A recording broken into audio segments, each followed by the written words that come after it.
How's it going, folks? I'm Matthew. This is the Morris Cards, and today we're taking a look into another international cEDH metagame. That's right. We are taking a look at an Australian tournament, Dockside Debacle number 3. This was a cEDH event with 52 players, so it's slightly smaller than the stuff I normally look at. I was reached out to by a member of the Australian cEDH community, and they said that they liked the Japanese coverage and they wanted to show off the Australian metagame. And I took a look at the list and I thought it looked pretty cool, and I was like, okay, let's do it. As I always tell you guys, if you want me to cover something, just reach out to me. Let me know down below on Twitter, especially through the Patreon. If you enjoy this video, consider liking, commenting, subscribing. Let me know down below which of these decks was your favorite. How does this compare to the American meta, the European stuff, the Japanese list? There's a couple crossovers from the Japanese stuff that I'm excited to talk about. As always, thank you to my amazing patrons over on Patreon. You can get access to early videos like this over there, as well as submit decks to be featured in the tournament report videos. That's just at the $5 tier. If you see, I'm wearing, again, my super sick Viking Into the AM apparel. This shirt is awesome. They have lots of other awesome designs. Go to the link in the description below. Get 10% off everything that you order. Get you some cool shirts. Get you some nice stuff. These are really comfortable. There's lots of cool, I really like the Japanese mecha space designs, as well as get yourself $15 over on Whatnot. I went on there the other day, got myself some collector boosters. I got some Baldur's Gate and some Modern Horizons 2. There's some cool stuff on there. There's lots of sealed product, lots of singles that you can get, and lots of cool stuff to bid on as well. And you get $15 free for just clicking the link. So just go down there, get yourself some credit, buy yourself something nice. With all that being said, let's hop into it. Like we like to do, we're going to look at the metagame breakdown. As has been the case, barring the last video, which was all the same deck, the metagames for a lot of these tournaments have been really diverse. We see the most popular deck here had just 4 entries, not even 10% of the field. It's Yuriko, the Tiger Shadow. It's not Tymna Kraum. There's 4 Yurikos, 3 Tymna Kraums, and then 2 Rowans, and then there's just 2 ofs. Winotas, Kennons, Talion, some popular decks, and there's just a bunch of 1-ofs all the way down. 52 player event with 38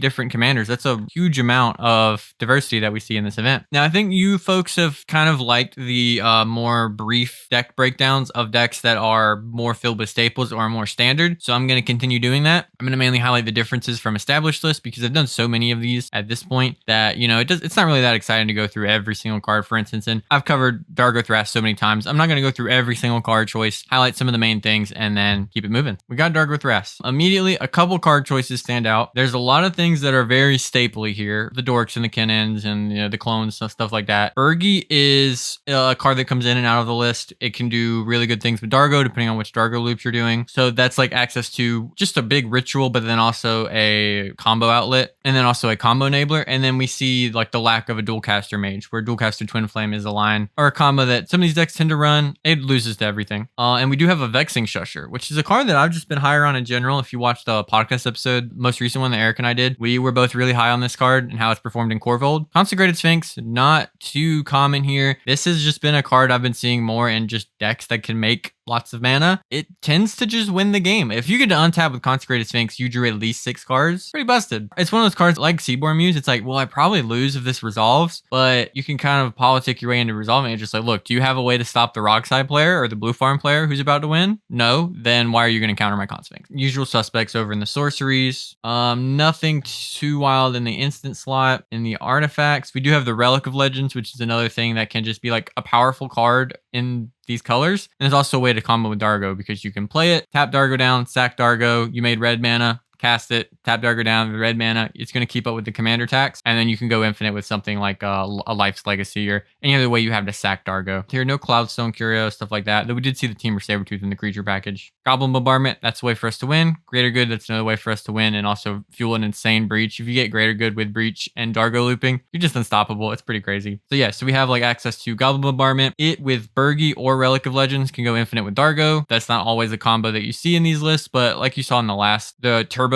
kind of tournament report I did, it's one we saw a lot of at that event in like the other color of Dargo decks. All right, next up, we're taking a look at a Sisay. So first thing we're looking for, how many different planeswalkers are they on? This is like sort of the main 6 that pretty much never gets cut. There are some lists that I think the Hada is like the one, if you're going to cut one, you'd cut here. The other 5 are either just generically good or part of our combo. Like Tyvar is just insane with this deck specifically. I think I've seen decks as light as 3 and as heavy as like 10. This is pretty middle of the pack. So we've got our Derevi, it's always here. We got Emil, Sigarda Font of Blessings. Your other permanents get hexproof. Look at top card of your library. You can cast angel and human spells on top of your library. Mainly here for the other permanents you control have hexproof. Tutor this up. It's a protection spell or just a protection thing. Somebody goes to remove your combo piece. Nothing else crazy here. Colossal Sky Turtle has kind of just been a relatively popular way. Like this is an uncounterable way to bounce an op agent, for instance, or get back one of your combo pieces that maybe went to the yard. This is just a card I see more and more of. It's just something to think about, especially if you're not nosing. You know, the 7 mana off of a nose probably doesn't make it worth it. But if you're thinking about, you know, you're in teamer colors or something similar, probably think about running this card. Sorcery's usually incredibly slim here, and it's very often they don't run any of the traditional creature tutors you might associate with a deck like this, like Eldritch Evolution, Neoform. Pretty much just looking to set up Sisay stuff, not doing any of the like, hey, turn a dork into a dockside. It's kind of interesting how different those packages are because those cards are like staples even in the most good stuff piles that we see. So we got the Angel's Grace. We do have the Brain Freeze, so no Thoracle, but we are breaching. I'm not really as sold on Angel's Grace in decks that don't have like Nas or something like that. I'm sure it's still a good enough card, but it's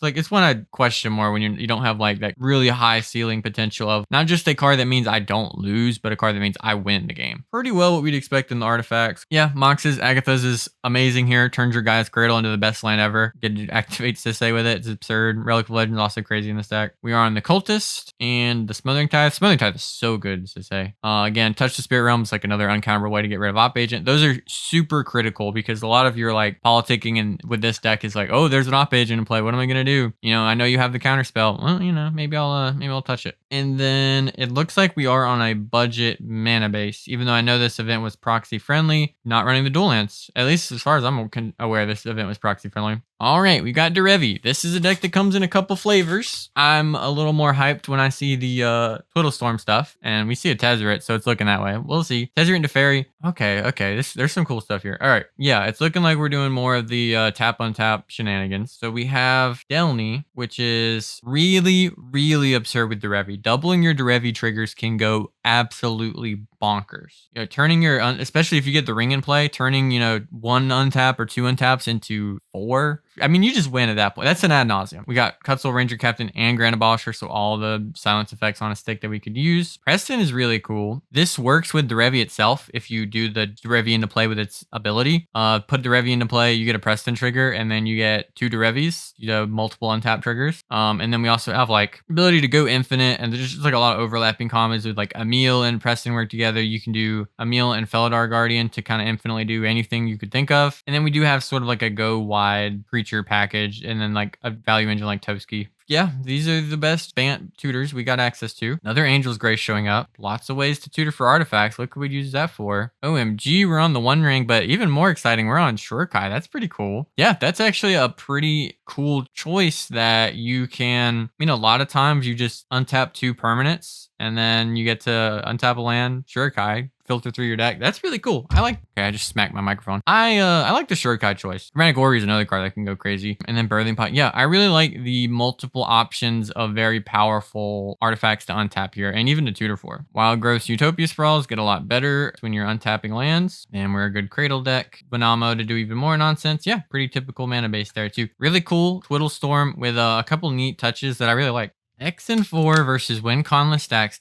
Rowan, Sign of War. All right, what kind of flavor of Rowan do we got? You know what it is, baby. Look at all these dragons. Why would they have these? Because we're dragon storming. That's right. People were really high on that when I first showcased the first Japanese tournament I covered. Just as awesome here. And then we have good creatures for Rakdos. Into the Fire deals 2 damage to each creature, Planeswalker, and Battle. Or any number of cards from the hand. 2 pretty useful modes. And then a lot of these effects get a lot better with Rowan activating, like Ignite the Future. If you can spend 1 mana on it for either half, especially the second half, it goes really ridiculous. You can get this thing in the graveyard and spend 1 red, look at top 3 cards, and then get to play them for free. Rowan Reduction makes a lot of these spells really ridiculous. Chain a bunch of them together. Peer into the Abyss for 3 mana. Dragonstorm for 3. You can grab Hoarding Broodlord, which lets you tutor for things. Tear the Peaks to kill people. Null Spine is the one that lets you wheel, I think, right? Discard your hand, draw cards equal to the damage dealt to target opponent this turn. Okay, kind of like that. Then Cavern Horde's the one that gets cheaper, and then you create a treasure for each. Okay, so yeah, very big, impactful effects here. Burn Offering's a great part of the Hoarding Broodlord package. Searing Touch, 1 mana, buyback 4, 1 damage target creature player. If you get the reduction low enough, and then you have like a Burgie or a Stormkill artist, you can just keep casting this over and over and over to kill people. That's really cool. Fire Covenant is ridiculous in this deck because you get to take a bunch of damage, wipe the board. Oh, my Rowan is, X equals 1,000,000. Oh, my spells cost 0. What are the odds? Pretty standard in the artifacts. We are on the ring. Notably, we're not nosing. If you want to know why we're not nosing, I mean, look at, you would nos for like 2.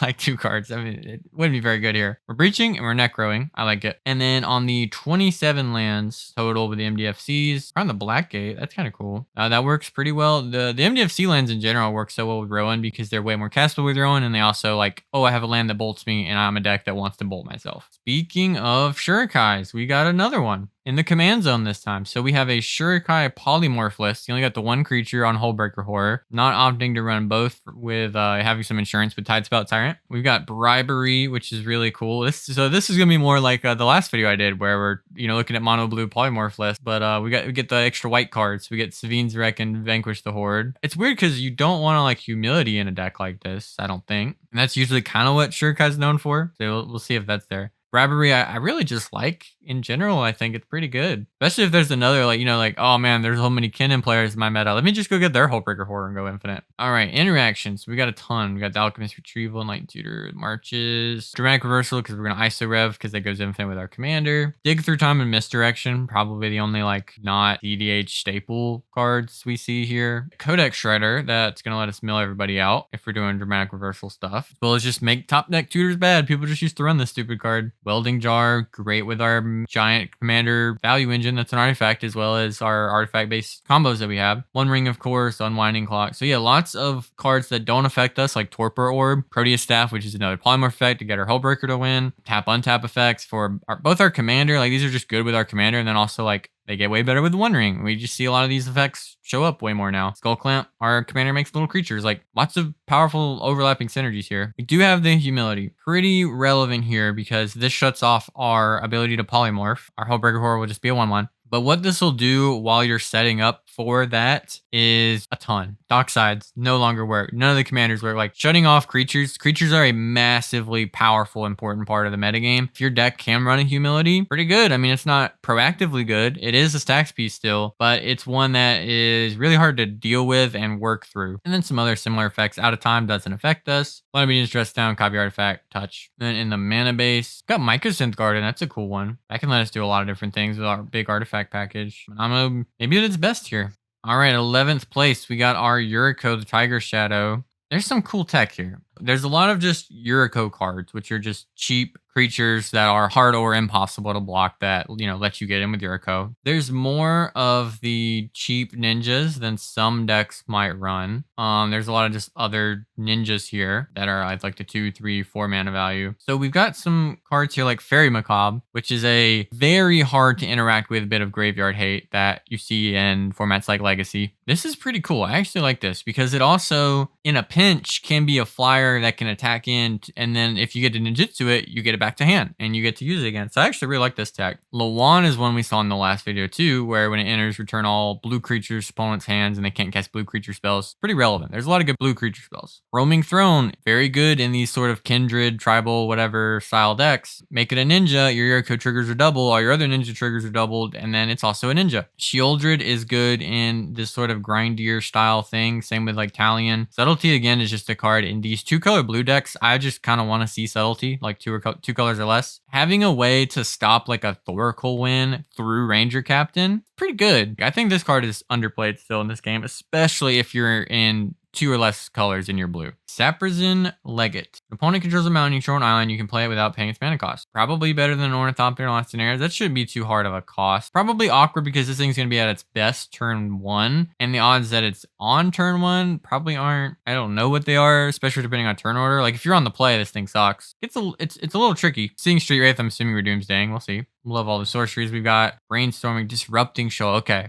I like it when we see the decks go deeper. And this is another thing we saw in like a lot of the Japanese lists I covered, where they're playing like cards like Disrupting Shoal, where they're really going as high as they can on the free interaction in these decks that look to draw, because you kind of need to be greedy for this kind of deck to work. And the way you get punished is tapping out and not having free interaction. So just jam packing your deck full of it is one way to get paid out for your kind of greedy style that you kind of have to play a lot of times. Force of Despair, I would love to get somebody with this. People are not going to play around this card. It's so potentially powerful. Very slim artifact package, but not opting to run the artifact hate cards like Cursed Totem and Null Rod. Not running a lot of artifacts because we don't really need a lot of fast mana in Yuriko. Smoke Shroud is like a ninja thing. It's an aura, +1/+1. Ninja is better for under control. I guess it's flying, so I guess that's good. It seems kind of iffy. I guess part of this card's appeal is that Yuriko, the way it often plays out, you have to discard to hand size turn 2. That gives us some extra utility. Cool stuff. I like the bit of extra tech. I think they were really smart with some of the deck building. We did not see a Doomsday, which isn't crazy to me. It's also like, it's a weird card because it's so all in for Yuriko in what is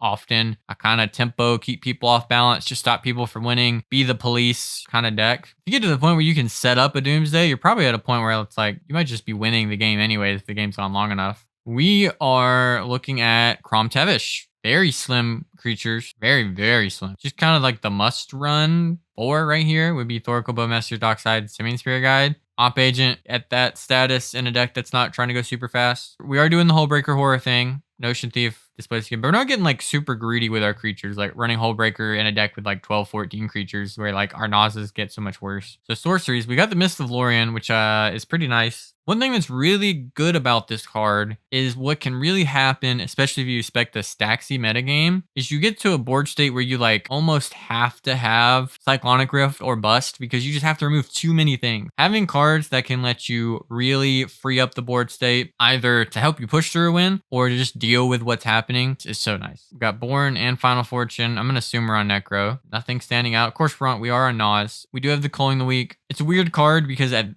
a list like this, only 8 creatures, it's really bad at powering out Tevesh Thought, but it's really good at getting, once you get Tevesh out, making a whole bunch of mana because you made some throws. A little bit of tension in that card. We are on the defense grid and we're on Brass's Tunnel Grinder. This is just a card I've been seeing more and more of, as like, I guess a lot of people just opting for it over the other cards. Like I mentioned, like the sort of self windfall effects. You are pretty likely to descend each turn with this deck. How good it is once you've descended, I'm not really sure, but it's something to think about. And then there's the Necro there like we expected, and then the broken blue-red enchantments. We're on the City of Traders, which I've seen a lot less of lately, it feels like, and pretty standard other stuff in the mana base. Maybe Brass's Tunnel Grinder, it's going to be better in like Tevesh because you're likely to have cards and being able to get card selection out of it might be better. The fact that you discard them and then draw instead of like putting them on the bottom, it's a lot better also because like we're breaching.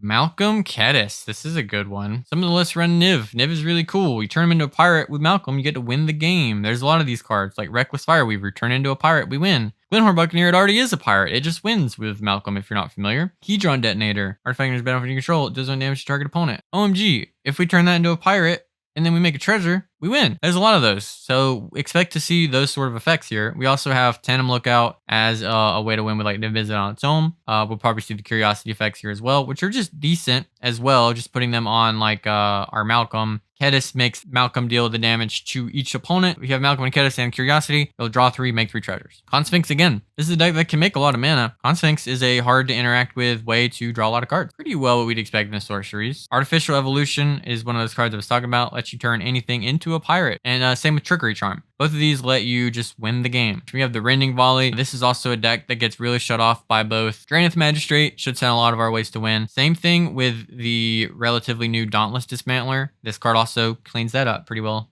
as well. Masquerade Nexus, another way to turn all your stuff into a pirate. And we are on the defense grid, card you expect to see a lot of nowadays. And on the One Ring, I mean, this is like almost every single deck has been on the ring so far. Sigil of Sleep, when enchanting creature deals damage to a player, return target creature that player controls to its owner's hand. Okay, that can be pretty nice. It's another kind of like Curiosity, another effect that doesn't care about combat damage. So with Kediss, you get to just boom, bounce something from everybody. That's pretty nice. Somehow, Flash has returned. We're looking at the top half now. In 8th place, we have Yeva, Nature's Herald. This is for all the boomers out there. People really like this deck, the draw grow archetype, I guess, of cEDH before it was as competitive as it is, if I'm being honest. But hey, it did the stuff here. Got got 8th place. Let's see what we can find. What has changed in the years? The Lighted Halfling is a nice one. So we're going to have, as with a lot of mono green decks, lots of elves, lots of creatures in general. You see 39. We have Quirion Ranger. We're going to combo with Ishai. We have different lines where we get different creatures out of our deck, right? We can use Woodland Bellower to go tutor up something,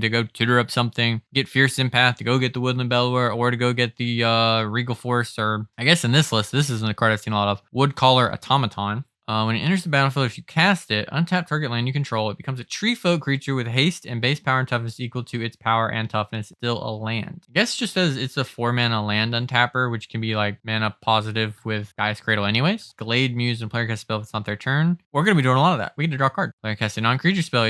Oh yeah, so this was it's a cool one of this kind of like green control style of deck of just punishing people for... It's very much Rhystic Study at home, or Mystic Remora at home. A thing that I've kind of iterated on lately is the idea that like this effect, giving your opponents cards isn't always the worst thing in the world, because your opponents, especially like you're in mono green, you're expecting to have to be, you know, not a negative term, but parasitic in some regard. This deck probably tries to do it less, but you're kind of relying on your opponents dealing with each other. When everybody draws a card and when everybody is full of cards, it can be really hard to win. You'll notice that like that's one part of, if everyone has a draw engine, the game bogs down. If you just make sure everyone at the table has a lot of cards, that effect can still be the case, especially if there aren't any like extreme mana discrepancies or like the timing isn't horrendous. Lots of land untappers, ways to tutor, a lot of the green effects that you would expect for this type of list. And in the creature slot, we are oofing. I mean, that's relevant. I love me a natural order for Regal Force, or Ishai, or Temur Sabertooth, or Kogla. Legolas's Quick Reflexes, another new one that's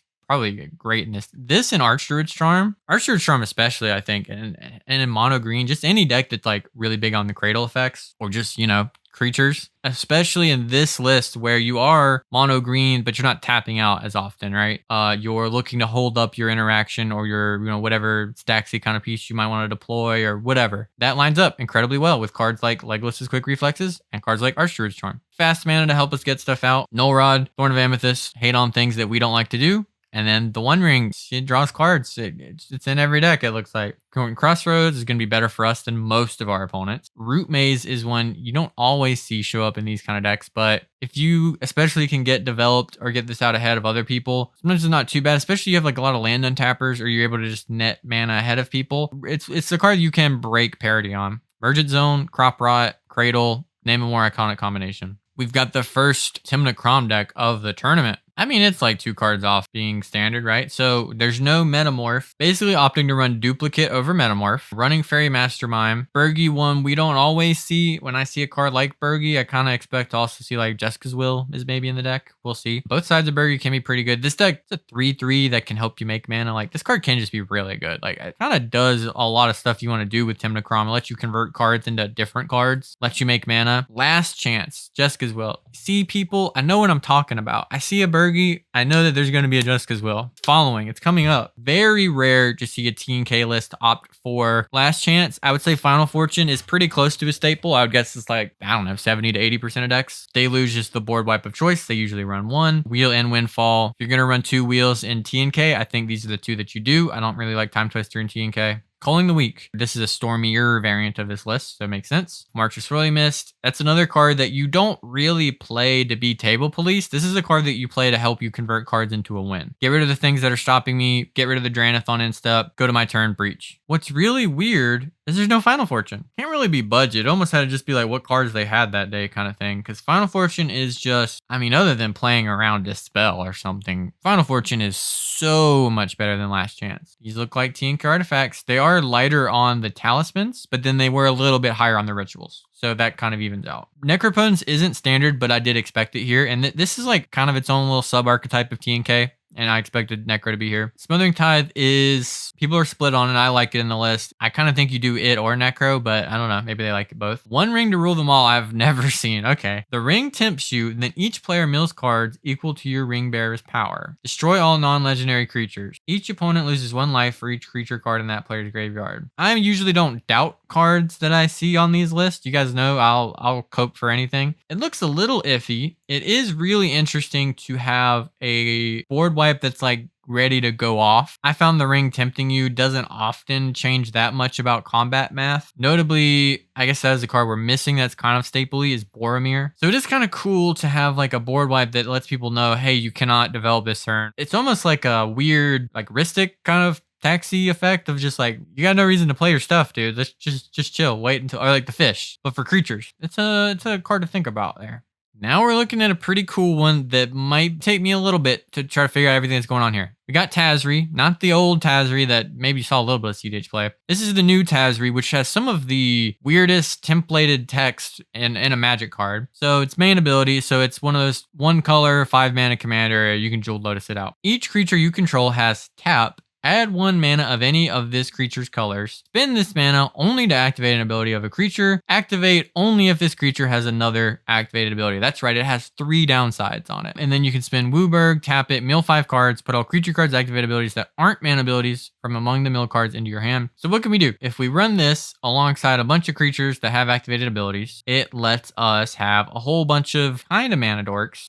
They only go into abilities, right? So it lets us fuel Tazri's ability, but what else does it let us do? So we see Tyvar, so clearly we're really, we really care about abilities. This is one of the best cards for that kind of thing. So we have Biomancer's Familiar, which is going to make our abilities cheaper. This already can combo with things. Fauna Shaman, great ability to have. Dothy, great ability to have. Hermit Druid. Okay, we want to mill our whole deck. Tazri also seems like it could be an outlet for that. Goro, Disciple of Ryusei, whatever, Goro. Give all your creatures haste, which can be great in a deck like this. It can kind of be your other Tyvar or Concordant Crossroads, something like that. I mean, you could technically also make infinite 5/5s. Maybe. You can maybe do that. I'm guessing it's mainly there to give haste. We got some of these other weird cards. Pure Sight Marrow, Order of White Clay. What these cards have in common is they all have untap abilities, and they don't normally have tap abilities. So we've given all of them mana dork-like abilities. For instance, Pure Sight Marrow can untap itself for blue or white mana, and then have you exile the top card of your library from the game. With Tazri, because this thing can tap for mana, so you tap it for white, untap it for white. So with this one specifically, this can be like Tainted Pact effect. You basically use this kind of like a Hermit Druid at home, Thassa's Oracle, GG, we win the game. With Kinnan, it's really notable that any of these tap untap effects, the mana that they might net on their own, if they can, so like with cost reductions, still has to go into activated abilities, but the mana that Kinnan makes when it's triggered doesn't keep any of those attributes. When I tap Pure Sight Marrow for mana, I tap it for blue. That blue has to be spent on abilities. The mana that Kinnan makes has normal blue. That can be used on anything you want. So that's very relevant for how useful Kinnan is here. For also a good Zerta deck. So we have lots of ways to net infinite mana. We got Kiki Jiki. We can get infinite guys with Eorith, get infinite untaps, go shoot, untap Kiki and another one, untap, make another one, untap Kiki. We're going a little bit. We're going roundabout. We get to do it with cards that are better in our deck. And then we have like also, Thrasios stuff. There's a lot of cool stuff here, like the Seedborn Muse, a lot of overlapping, value-y, churning through our deck kind of stuff, as well as lots of different combo pieces that can work together to just win the game. Sorceries is about what you'd expect. We have Reanimate and Unearth, which makes sense in a deck with 33 creatures that's doing this kind of stuff. Also just have traditional Dockside loops. Quick Reflexes seem great here. Crop Rotation, we're probably a Cradle deck. You can see our interaction package is very proactively focused. We don't have many counter spells at all. We have Mental Misstep and Fierce Guardianship. Those are our 2 actual counter spells. The rest of this is just keeping our stuff safe. We don't even have Enlightened Tutor,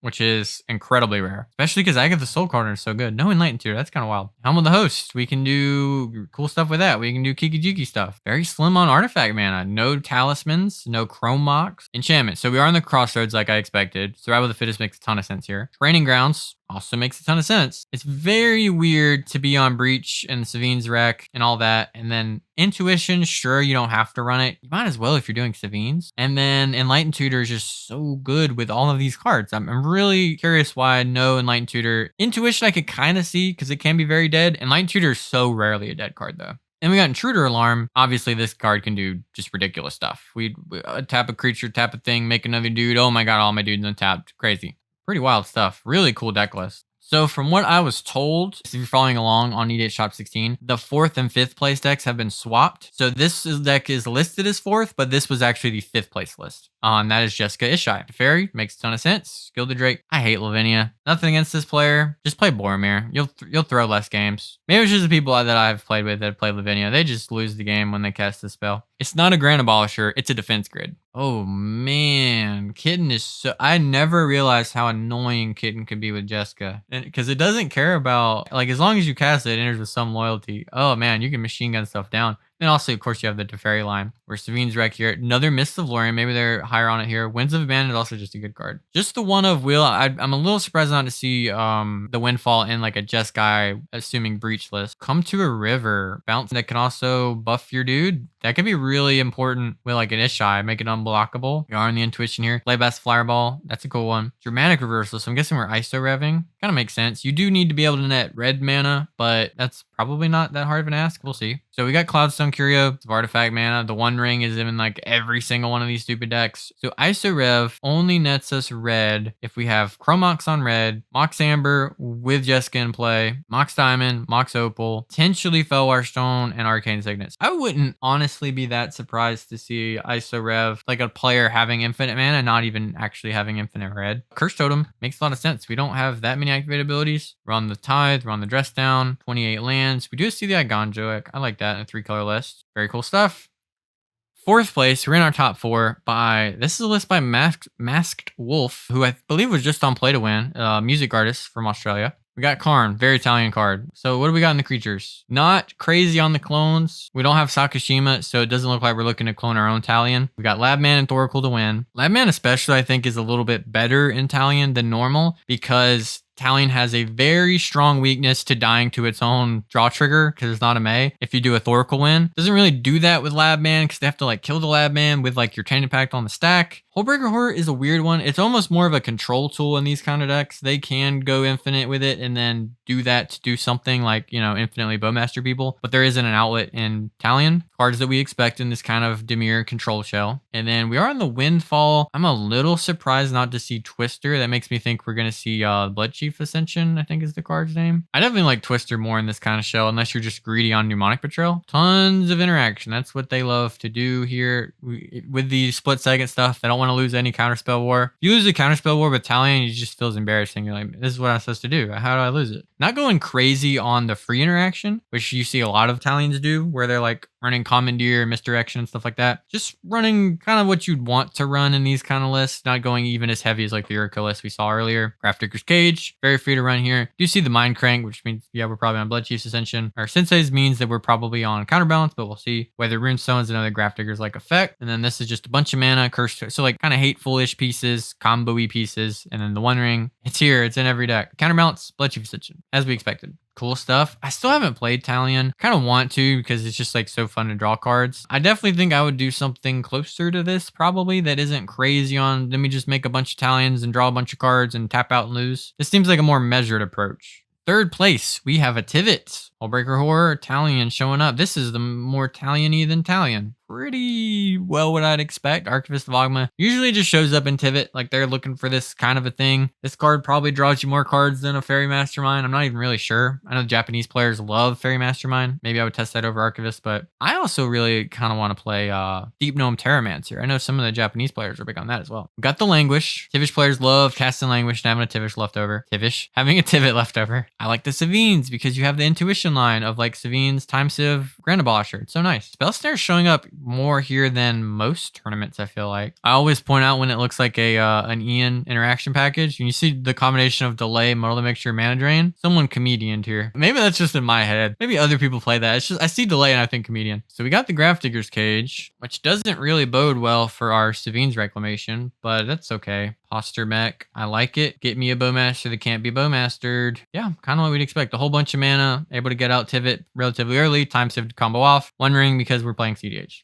We are looking at another Rowan list here at second place. Different creatures. So we have Chandra. Pretty cool card. When you cast an instant or sorcery, you copy it. Valky. This is a card I've talked about with like Eric, and I think it's cool because it's just sort of a thought seize that really messes with people. And then the back half of it is really castable in this deck. And Tybalt, if you haven't seen it in play, is really good. Mind Goblin, Nameseeker Goblin, whatever. You should probably just put this in decks like this, especially if you get to reduce the cost of it. Priest of Gix, kind of similar. This can just be a creature dark ritual. Great Burgy deck. Ruthless Technomancer is pretty cool here because, I mean, it can be mana positive anyways if we reduce the cost of it. If we can loop it with Dockside if we have a sack outlet. Same way that like a deck like Corvul does it. We got Reanimate, Claim the Firstborn. That's cool. Alley, Feed the Storm. So really different cards actually than the last one. We do see something like Into the Fire, which we saw in the last deck. Then like Seize the Spoils, Ambition's Cost, draw 3, lose 3. So like they're really, I think even more than the last deck, leaning into Rowan, and it